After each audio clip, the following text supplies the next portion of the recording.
The Weka complex is a large Landcorp property divided into a number of business units, farming dairy, beef and deer on the west coast. The units are undergoing significant and long-term development, transforming scrub-covered swamp blocks into productive land. The Weka complex consists of 5 dairy farms, running about 4,800 cows, hoping to get to 5,000 cows. We have the replacement stock of the dairy, which is 1,150 replacement heifers, 1,150 replacement calves, 3,000 hinds, 130 stags, 300 carryover cows, and the replacements for the deer, 450 and 1,000 deer finishing stock. We have one farm with 6 different business units. And the beauty of that is we can move the dairy cows around where the grass is, but where the pasture is. We're not spending money. One farm is making the silage and the other guy beside him is feeding it out. We move cows around. So we want to become efficient. And that's the beauty of it. We've got dry cows that are based on the dry stock farm, but they come in, they'll go to all the dairy guys' farms if they need them for a tool. We've got efficiencies of labour, we shift labour around, and we've also got efficiencies in machinery because we run one machinery syndicate and he will go to each individual farm or business unit and do the work there. The weaknesses, I guess, are our weather.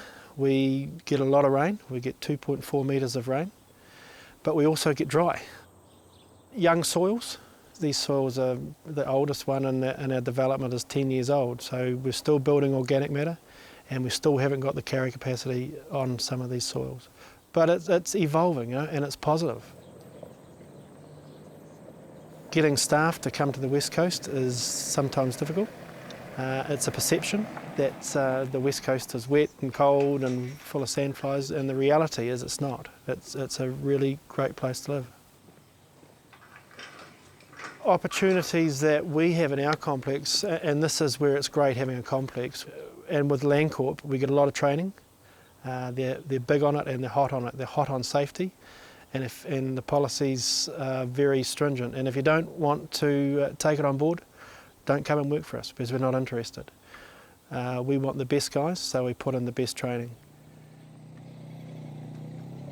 The deer side of it, we have 3,000 breeding hinds. And we take through about 400 to 450 replacements, 130 stags, of which we have about 60% red and 40% wops.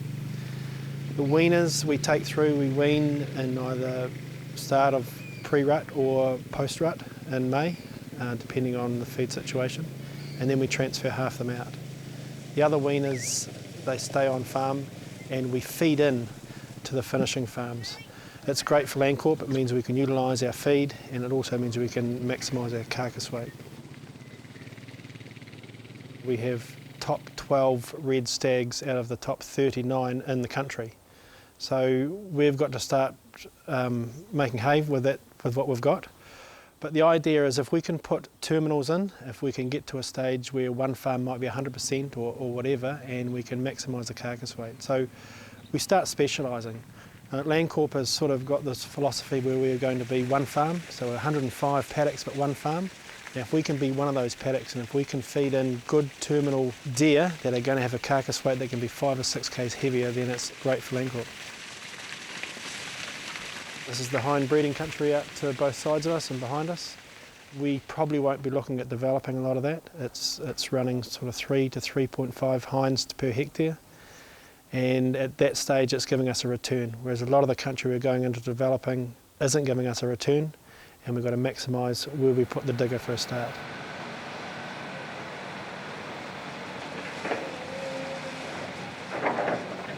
We're starting with, as you can see, with just the parky based soil. It's full of gorse, it's full of rushes, it's swamp. There's just no life in it whatsoever. It's costing us about $12,500 to get to the stage we've got out here in front of us. And that then has a carrying capacity of about 15 to 16 stock counts. The hum and holling system on the west coast, it's been around for quite a while, and I'm not even sure who invented it or started it, but we have refined it. We started off by doing very steep humps, and the diggers throwing from the outside to the middle, one throw, and that was the shape of a hump. Now we've spread the humps out and we're more rolling. It's a lot easier to get silage contracts in, it's a lot easier on motorbikes, it's a lot easier on people.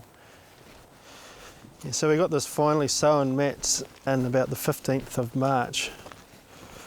So it's probably come up not too bad. Yeah, not too bad. We are planting into something with very low pH, very low organic matter, or virtually zero organic matter, and we have to pile the resources in. We've got to put the nutrients in, we've got to put the fertiliser in. We've got a good relationship with our guys at Balance. We use a lot of best practice. We have an agronomist that comes down from Wellington regularly, and we measure it, and that's how we can manage it. It's a good development tool for you, for sure. Yeah, well I think going forward maybe we keep this as best practice, and maybe we'll use it in the next stage as well. Yeah.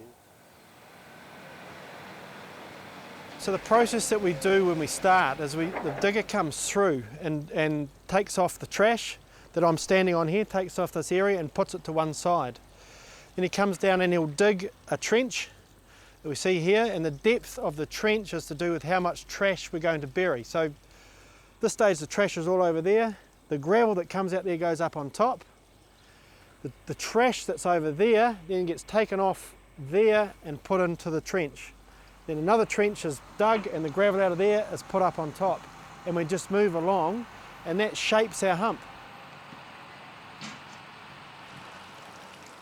You can see the iron pans in the gravel, it breaks them all up, everything's free draining.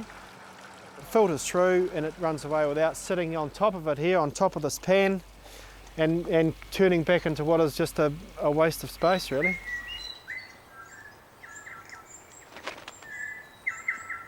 We respect that we've got a lot of bush, a lot of native bush around. We fence it off and put it into a QE2 covenant. I think at present we're probably sitting at 450 to 500 hectares of QE2 covenant on the Weka complex. We have a very good relationship with the regional council and with iwi and Fish and Game. And they're always, every step of the process, they're involved. And every time we do the hump and hollowing here, everything's fenced out. There's no stream in our development area that isn't fenced. We're changing our thought pattern on what type of grasses to grow. Ryegrass doesn't seem to last, so our head agronomist, Matt, he's saying that we should probably be going the tall fescue way. It used to be that we go in with ryegrass, permanent pasture.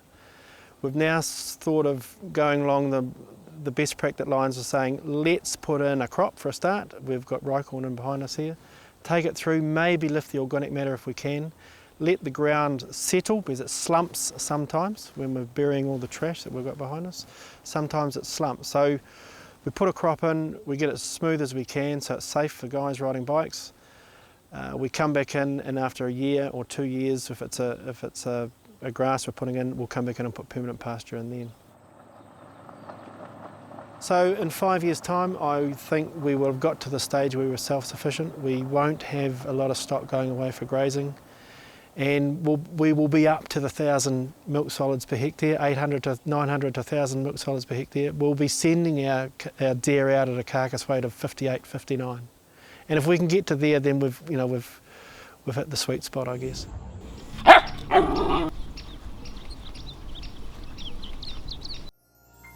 This program was made with funding from New Zealand On Air.